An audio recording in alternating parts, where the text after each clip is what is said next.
কে স্বাগত জানাইতেছি। আমরা অষ্টম শ্রেণীর সম্পূর্ণ বইটা কভার করব, যার কারণে আমরা বীজগণিত থেকে শুরু করেছি। আশা করি বীজগণিতের পরে পাটিগণিত শুরু করব এবং এভাবেই সম্পূর্ণ বইটা কভার করব।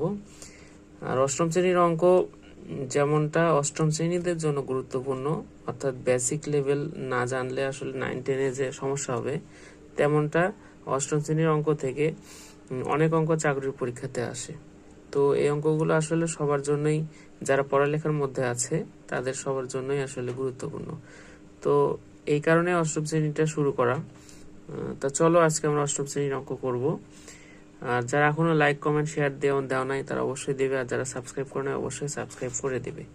যাই হোক, আমরা অষ্টম শ্রেণীর যে অঙ্কগুলো করতেছিলাম, যে তার আগে প্রতিদিনের মতো আমি দেখিয়ে দিই। আমি এই সূত্রগুলো আসলে তোমাদের পড়তে বলি, এই সূত্রগুলো আসলে তোমাদের পড়া দরকার, কারণ এই সূত্রগুলো মনে রাখতে হবে ভাই। এই সূত্র না মনে রাখতে পারলে তোমার অঙ্ক হবে না, ঠিক আছে? এই যে একটা সূত্র, হ্যাঁ, তাহলে এই সূত্রগুলো আমি প্রতিদিনের মতো তোমাদের দেখিয়ে দিই। তো এখানে একটা সূত্র আছে, ঠিক আছে?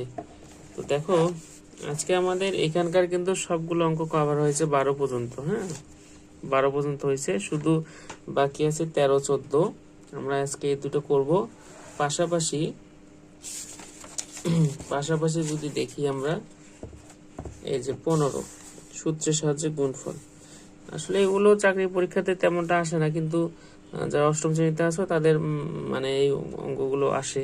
তো তোমরা এখান থেকে আমি 2টা অঙ্ক করে দিয়েছি, হ্যাঁ, করবো আর কি। তোমরা যদি আর কোনো সমস্যা হয় কোনো অঙ্ক, আমাদের অবশ্যই কমেন্টে জানাবে, আমরা পরবর্তীতে ভিডিও আপলোড করব যদি তোমাদের সমস্যা হয় আর কি। তা দেখো, আমরা যদি এখানে দেখি 13 নম্বর কি বলেছে, যে x প্লাস 1/x ইকুয়াল 4 হলে x³ প্লাস 1/x³ ইকুয়াল 52, এটা প্রমাণ করতে হবে।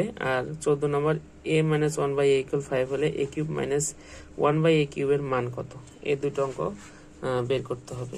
তো দেখি, আমরা যদি অঙ্ক দেখি, এখানে আমরা করে রেখেছি। এটা আমার চ্যানেলের নাম, যারা এখনো সাবস্ক্রাইব করে না অবশ্যই সাবস্ক্রাইব করে দিবে। তাহলে 13 নম্বরটা দেখো, দেয়া আছে যে x প্লাস 1/x ইকুয়াল 4।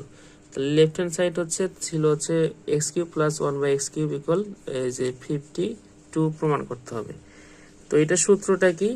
এটা সূত্র আমি যদি লিখে দিই তোমাদের, যে a plus a³ plus b³ এর সূত্র কি, যে a plus 1/a plus b whole cube minus 3ab into a plus b।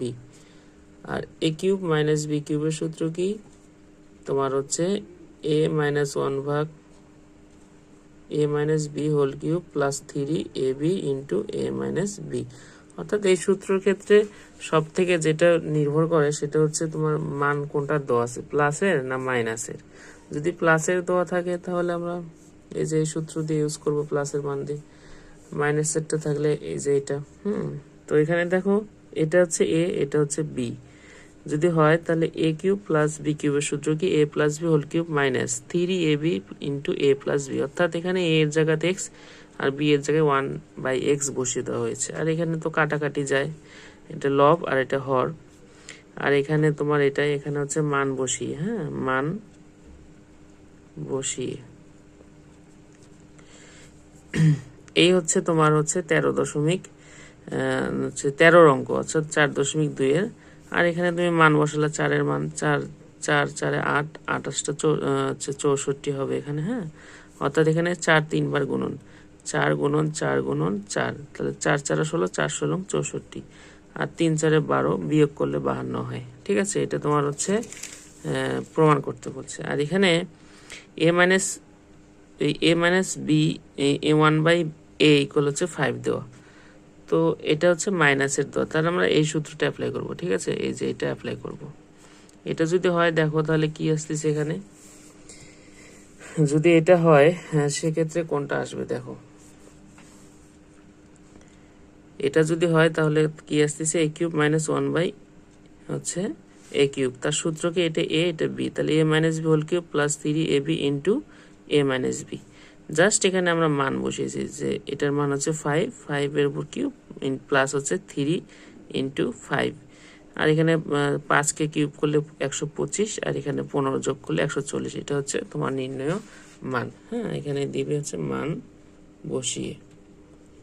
খুবই ইজি অঙ্কগুলো, আমরা এইভাবে অঙ্কগুলো শেষ করলাম। আর যদি আমরা গুণের সেটা যদি আমরা দেখতে চাই, যে গুণেরটা দেখো, যে বলেছে সূত্রের সাহায্যে গুণফল নির্ণয় করো, অর্থাৎ এটা এমনি গুণ করলে হয়, কিন্তু সূত্রের সাহায্যে করতে হবে। তাহলে এটা হচ্ছে তোমার প্রথম রাশি, এটা হচ্ছে দ্বিতীয় রাশি। তাহলে এ কি A square plus B square into A4 minus A square B square plus B to the power 4। এটা যদি গুণ করতে চাই তাহলে এটা আমাদের কিন্তু একটা সূত্রের সাথে মেলে। আমরা যদি এটাকে আগে ভাঙাই নিই, তাহলে এখানে 4 আছে, তাহলে স্কোয়ারের উপর স্কোয়ার দিলে কি হয়, 4 হয়। আমরা জানি যে A M R N equal হচ্ছে এ এম এন, ঠিক আছে? এটা আমরা সূচকের নিয়ম অনুসারে জানি, ঠিক আছে? তাহলে দেখো এখানে এ যদি 2 হয় আর যদি 2 হয়, গুণ করলে কত হবে, 2 2 4, তাহলে এ টু দি পাওয়ার 4। এটা এখানে অ্যাপ্লাই করা হয়েছে, আর স্কোয়ার বি স্কোয়ার আর এখানেও ভাঙিয়ে নেওয়া হয়েছে, ঠিক আছে? তাহলে যদি হয়, তাহলে দেখো এটা কি, এটা যদি এ হয়, এটা যদি বি হয়, তাহলে এ plus B A square minus A B plus B square. এটা কার সূত্র, এ কিউব প্লাস বি কিউবের। এখন ভেতরে স্কোয়ার দেওয়া মানে কি, এটা টোটালি ছিল এ, এই জন্য স্কোয়ার দেওয়া, মানে এই স্কোয়ারটা হচ্ছে এ আর এই বি স্কোয়ারটা হচ্ছে বি। এই কারণে এই দুটো যদি গুণ করি আমরা, মানে এরকম যদি করি, তাহলে কি হবে, তাহলে হবে হচ্ছে A to the power 6 minus plus হচ্ছে বি টু দি পাওয়ার 6। এটা হচ্ছে তোমার নির্ণয় গুণফল। আর এটার ক্ষেত্রেও তাই, এটার ক্ষেত্রে মাইনাসের সূত্র অ্যাপ্লাই হয়েছে।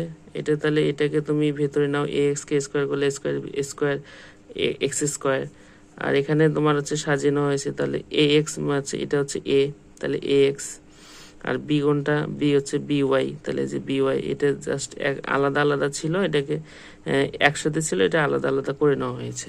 আর এখানে বি ওয়াই, তারপর স্কোয়ার দিলে বি স্কোয়ার স্কোয়ার, তারপর এটা কার সূত্র হয়েছে, তাহলে হচ্ছে A minus B into A square plus A B plus B square. কার সূত্র, এ কিউব মাইনাস বি কিউবের সূত্র। এই যে A cube minus B cube, তাহলে এটা যদি আমরা এখানে কিউব করি, তাহলে A cube X cube minus B cube Y cube. এটা হচ্ছে তোমাদের এখানকার অ্যান্সার। তো এই ছিল আজকের মোটামুটি অঙ্ক। তোমরা যদি ভালো লাগে ভিডিওটা, তাহলে অবশ্যই লাইক কমেন্ট শেয়ার দিয়ে পাশে থাকবে, আর অবশ্যই চ্যানেলটি সাবস্ক্রাইব করে দিবে। যাই হোক, ভালো থাকবে, সুস্থ থাকবে, সবার জন্য শুভকামনা।